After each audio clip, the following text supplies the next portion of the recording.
I always thought that family was the one constant, a haven of love, support, and shared traditions that transcended all imperfections. Our annual parents' anniversary celebration was a pinnacle of that tradition, a night when the entire extended family would gather in our parents' stately home, filled with laughter, reminiscence, and the gentle glow of warm lights.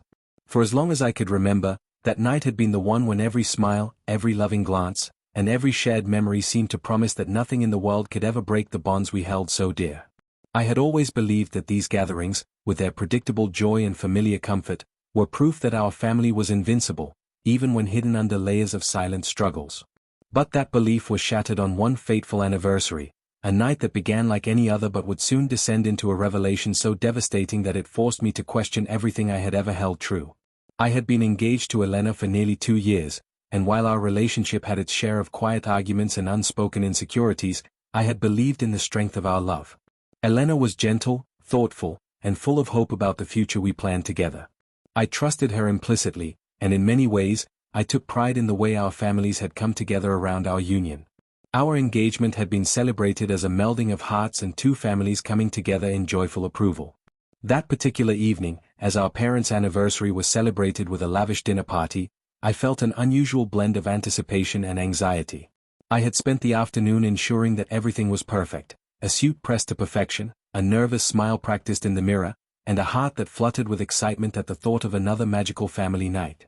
Our parents' home, with its grand dining hall, glistening chandeliers, and meticulously arranged floral centerpieces, was the epitome of tradition and love. Every detail had been planned meticulously, from the nostalgic slideshow of our parents' younger days to the speech that my father was scheduled to give later in the night. At first, the evening unfolded as expected. Relatives gathered, clinking glasses in heartfelt toasts, and the soft strains of classical music filled the room as we all admired the elegant decor and the air of celebration. I found comfort in the familiar faces and the shared history that connected us all. My fiancée, Elena, stood by my side throughout, her eyes sparkling with quiet joy as she mingled effortlessly with everyone, charming our parents and siblings with her grace and warmth. For a time, it felt as though nothing could go wrong, that this was the night when our families would once again reaffirm the love and unity that had defined us for generations.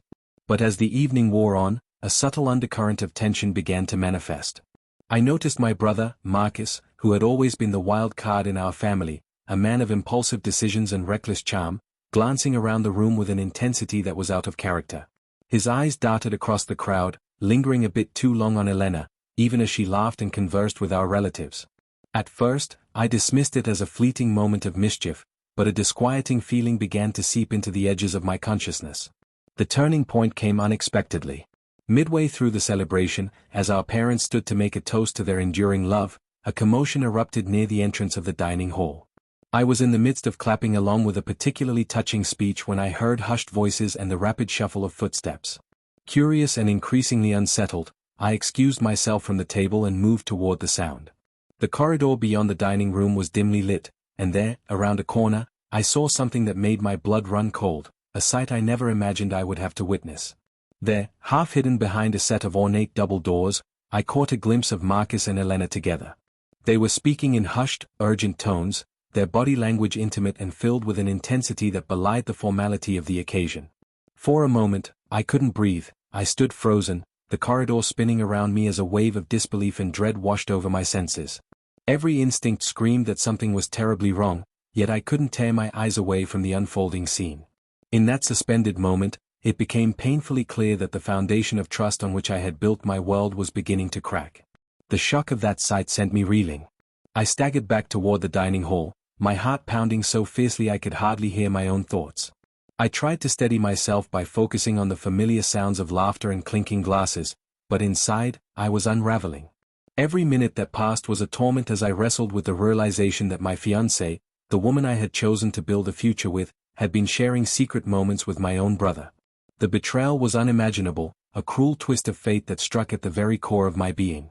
Once I had collected myself enough to confront the situation, I found a quiet moment in a secluded corner of the mansion. The opulent surroundings, once symbols of our family's legacy, now seemed to mock me with their cold, indifferent beauty. My mind raced as I tried to process what I had seen, the images of Marcus and Elena intermingling with the faces of our relatives, oblivious to the silent storm raging within me. I recalled the subtle glances, the lingering touches that I had dismissed as innocent, and now they coalesced into a single, painful truth. The man I had always trusted to be a protector of our family had become entwined in a betrayal of the deepest kind. I felt a mounting need to confront Marcus, to demand an explanation, yet I was paralyzed by a mixture of fury and sorrow. How could he, my own flesh and blood, dare to undermine everything we had grown up believing in? And how could Elena, my future wife, betray me in the most public and devastating way imaginable? The internal conflict tore at me, each thought clashing with the next, until I was overwhelmed by a raw, unfiltered pain that seemed to echo with every beat of my heart. Unable to bear the silence any longer, I decided to leave the celebration. I excused myself with a hollow smile and slipped out of the grand foyer into the cool night air. Outside, beneath a sky heavy with dark clouds, I drove aimlessly through winding country roads, the lights of the mansion fading into the distance behind me. I didn't know where I was going, only that I needed to escape the suffocating weight of betrayal and the crushing realization that everything I had believed in had been a lie.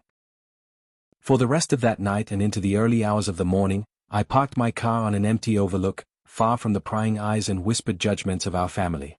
There, under the indifferent glow of streetlights and the endless expanse of a starless sky, I allowed myself to break down completely. I cried until my eyes burned, each tear a silent testament to the shattered promises and lost dreams that now defined my world. In that raw moment of vulnerability, I finally acknowledged the profound loneliness that had crept into my heart, a loneliness that no amount of familial approval or outward success could ever fill. As dawn began to break, painting the sky in muted shades of blue and gray, I resolved that I could no longer live in the shadow of that night's horrors. I knew that my journey toward healing would be long and fraught with pain, but I also recognized that I needed to reclaim my identity, to rediscover the strength that had once defined me. With trembling hands, I opened my journal and began to write, a stream of consciousness that spilled out the chaos of my emotions, each word a step toward understanding the inexplicable betrayal and the deep wound it had left behind. In those pages, I documented every thought, the bitter irony of being betrayed by those I loved, the painful realization that family approval, which I had once prized above all, was now tainted by deceit, and the overwhelming need to rebuild a life where trust wasn't a fragile, brittle construct but something more resilient and real. I wrote of my memories with Elena, of the laughter we had shared, of the tender moments that now seemed like echoes from a distant past. I questioned everything. How could I have been so blind? Had I ignored the subtle hints, the warning signs that had once whispered to me in the quiet moments? The more I wrote, the more I began to see that my pain was not a failure on my part, but a natural, albeit devastating, consequence of loving deeply and trusting wholeheartedly. In those long, solitary hours, my grief slowly transformed from a paralyzing force into a raw, honest catalyst for change. I realized that the only way to move forward was to confront the truth, however painful it might be, and to rebuild my life on a foundation of authenticity. The betrayal had shattered my world, but it had also opened my eyes to the impermanence of everything I once thought was unassailable. I recognized that love, like life itself, was not about perfection. It was about resilience, forgiveness, and the willingness to embrace the messy, unpredictable nature of human relationships. By the time I finally mustered the courage to return home, the first blush of dawn had transformed the darkness into a tentative, if somber, light. I knew that the path ahead would involve difficult conversations, not just with my family, but with myself, a deep reckoning with the ideals I had clung to and the vulnerabilities I had long tried to hide. I resolved to face those challenges head-on, to seek the understanding and closure that I needed, even if it meant confronting the painful truth that my world would never be the same again. And so, as I began the slow, uncertain process of re-entering the life I once knew, I carried with me a hardened resolve, that even in the face of the deepest betrayal, I would find the strength to rebuild, to redefine what trust truly meant, and to embrace the truth, even when it cut like a knife. The journey was far from over, and the scars of that night would always be a part of me, but I now understood that each scar was not just a mark of loss, but a reminder of my resilience, my capacity to heal, and the possibility of new beginnings even in the aftermath of profound pain. After the explosive night when Claire walked out on me, leaving behind not only the remnants of a life I thought was secure but also the cruel validation of my worst fears, I was left to pick up the shattered pieces of my world. In the days that immediately followed, I retreated into solitude. I locked myself away in our once happy home, surrounded by echoes of laughter and family gatherings that now seemed like distant memories. The empty rooms reverberated with the ghosts of promises made and trust so dearly cherished, and every object, from the faded photographs on the mantel to the half-packed suitcase in the hallway, served as a reminder of what had been lost. I spent countless hours wandering through the silent corridors of my mind, questioning everything I had ever believed about love, family, and the foundation of trust. I remembered the times when our families had showered us with praise. Claire had always been the shining beacon, the woman who not only won my heart but also earned the unwavering adoration of my parents and siblings. They'd spoken in hushed tones about how lucky I was, how privileged it was to be married to someone so brilliant and kind. But now, that very approval, which had once made me proud, had turned into a cruel mirror reflecting my deepest insecurities. I was left reeling, feeling that my life was built on a lie, a house of cards that had collapsed beneath the weight of betrayal. As the shock began to ebb into a deep, raw ache, unexpected calls and messages started coming in from family members. It was as though the same people who had once ridiculed my suspicions were now desperate. My parents, usually so dignified and stoic, called me several times a day, their voices heavy with regret. "Jonathan," my mother pleaded over the phone one rainy afternoon, "we need your help. Claire, she's made a mess, and we don't know how to fix it." My father's voice was equally strained, filled with an emotion I'd never heard before, as if he too was struggling to reconcile the perfection they had once believed in with the harsh reality now before us. Their pleas were accompanied by a chorus of similar messages from relatives, friends, and even acquaintances. Some blamed me for not noticing sooner, while others insisted that I was the only one who could save our family from complete disintegration. I found myself torn between the sting of betrayal and the overwhelming responsibility that was being thrust upon me. Could I, who had been so certain of the sanctity of my marriage, now be the one to repair a bridge that had been burned by deceit? The questions tormented me as I sat in the dim light of my study, the silence punctuated by the low hum of my unanswered phone calls.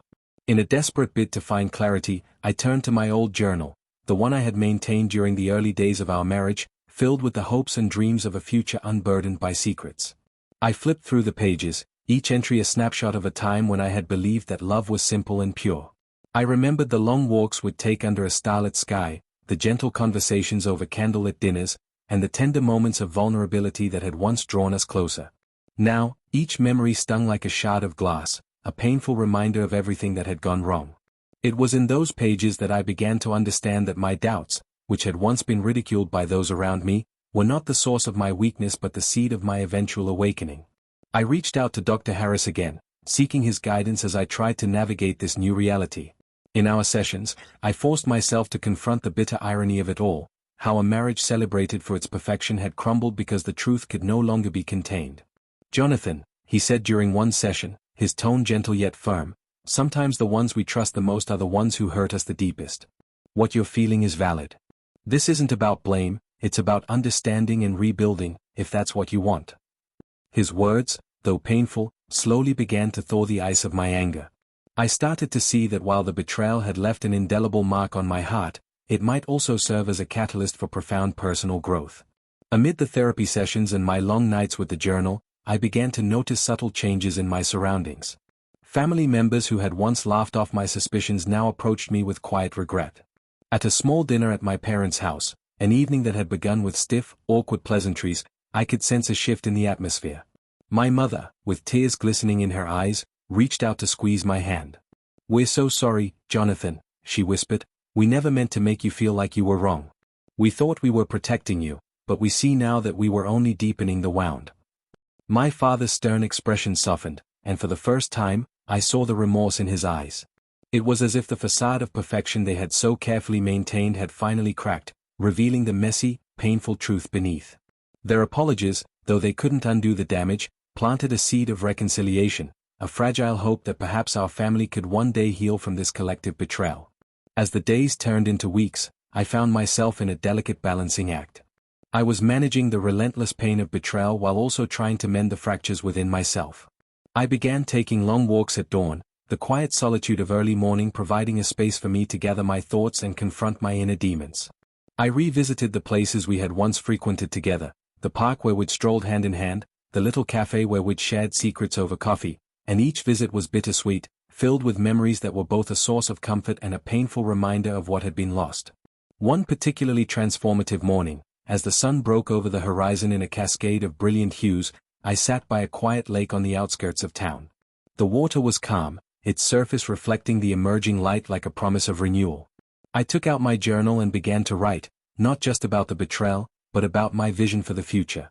I penned down the idea that trust, though shattered, was not irreparably broken.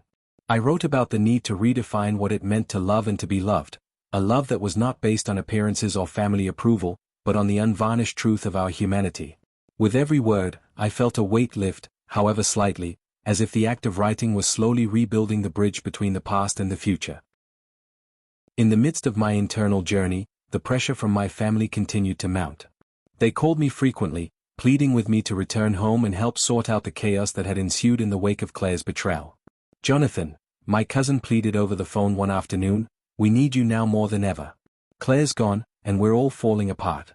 You're the one who always knew what was right." Their voices, laden with a mix of regret and desperation, stirred conflicting feelings within me. I felt torn between the desire to forgive and forget, and the need to hold on to the truth that had defined the collapse of my marriage. I couldn't ignore their pleas, yet I also knew that rushing back into a situation fraught with betrayal would only compound the wounds I was trying so desperately to heal. I began to consider the possibility of returning home, not to mend a broken marriage, but to help our family navigate the fallout of the revelation. My parents and siblings were visibly shaken, their once unwavering faith in the sanctity of our relationships now marred by suspicion and hurt. They implored me to use my clarity and the strength I had gathered to guide them through this painful period. At first, I resisted the idea. The thought of returning to that environment, with its suffocating judgment and lingering whispers, filled me with dread. But as the days wore on, I began to realize that while I might never fully erase the scars of betrayal, I could choose to transform them into a source of wisdom, a beacon for others who were struggling in the aftermath of secrets and shame. In one of the most unexpected moments of this tumultuous period, I found myself at a small family meeting organized by my parents. It was held in the modest living room of our childhood home, a space that now felt laden with unspoken apologies and tentative hope. The conversation was quiet at first, each person choosing their words with care. My mother, with tears in her eyes, spoke of how she had always believed in the perfection of our family, only to be blindsided by the reality that even the strongest bonds could be weakened by secrets. My father, his voice soft yet steady, admitted that he had been too proud to listen to my concerns when I had first expressed them. Their honesty, raw and unfiltered, struck me deeply. I realized then that the journey toward healing was not just mine to bear, it was a collective path, one that required each of us to confront our failures and rebuild from the ruins of our shared illusions.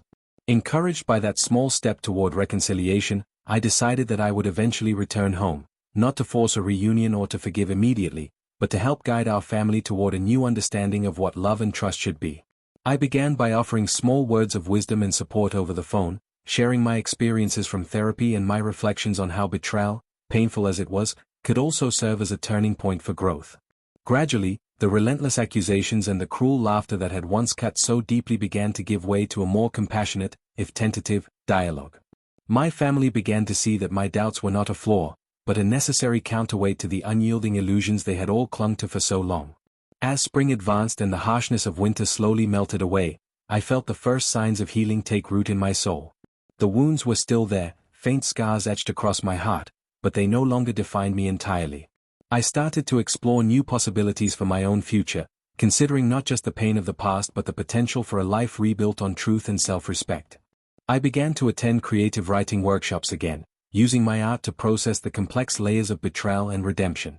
I found that every story I wrote, every line of heartfelt prose, was a step toward reclaiming my identity, an affirmation that I was more than the sum of my shattered dreams. One evening, after a particularly cathartic writing session, I took a solitary walk along a quiet riverside path. The water, gently rippling under the soft glow of street lamps, reflected a sky that was beginning to clear, a metaphor for the gradual unveiling of hope in my own life. In that reflective silence, I realized that my journey was far from over. The path to healing was winding and uncertain, full of painful detours and small, hard-won victories. Yet, every step I had taken since that fateful night was a testament to my resilience, a declaration that even the most devastating betrayals could one day give way to the quiet promise of renewal. By the time I finally made the decision to return home, I carried with me a newfound clarity, a belief that while the betrayal had irreparably altered my past, it did not have to dictate my future. I knew that there would be many challenging conversations ahead, many days when the weight of what had been done would press heavily upon me. But I also knew that in confronting that pain and sharing my journey, I could help not only myself but also the fractured family that had come to see the truth too late. I resolved to be the guide they needed, the voice of reason and empathy that could help us all navigate the long, painful road toward forgiveness and understanding. I spent the following months in a state of turbulent recovery, a slow, painful journey of reconciling the betrayal that had ripped apart the life I once knew with a new reality that I was forced to face. I returned home to a family that now looked to me with desperate eyes, their voices heavy with regret and apology. The same relatives who once ridiculed my quiet suspicions were now pleading for me to help them mend what had been broken by my wife's shocking departure. It was a surreal twist of fate. I, the man who had been shamed for daring to suspect that something was amiss, was now expected to be the anchor that could hold our fractured family together. At first, the weight of their expectations nearly crushed me. Every conversation at family dinners was laced with cautious hope and unspoken demands, as if my ability to forgive and move on could somehow undo the past. I could see it in the tremulous looks exchanged between my parents, in the downcast eyes of cousins who had long dismissed my warnings, and in the quiet, contrite voices of those who now realized that perfection was nothing but a fragile illusion. I found myself reluctantly drawn back into that world, a world that once seemed so stable, so full of unwavering support, and I wondered if I was strong enough to lead them out of the abyss. I began by inviting my family to a series of small, intimate gatherings at my own place. I set aside evenings for honest conversation, insisting that we speak openly about the pain we'd all endured and the lessons we had learned. Over steaming mugs of coffee and simple meals prepared in a modest kitchen, the barriers of pretension slowly began to fall away. I told them about the nights I had spent alone, the countless hours wrestling with the bitter taste of betrayal, and the journey I had embarked upon to reclaim my own identity. I spoke of the therapy sessions that had forced me to confront the truth, that my suspicions, once scorned as mere insecurity, were the very voice of caution that I had ignored until it was too late. I recounted the long walks at dawn, when the quiet solitude of a waking world had given me a glimpse of hope in the face of overwhelming loss. In those sessions, I learned that healing was not a linear process. It was a series of small, hard-won victories punctuated by moments of raw, unfiltered sorrow.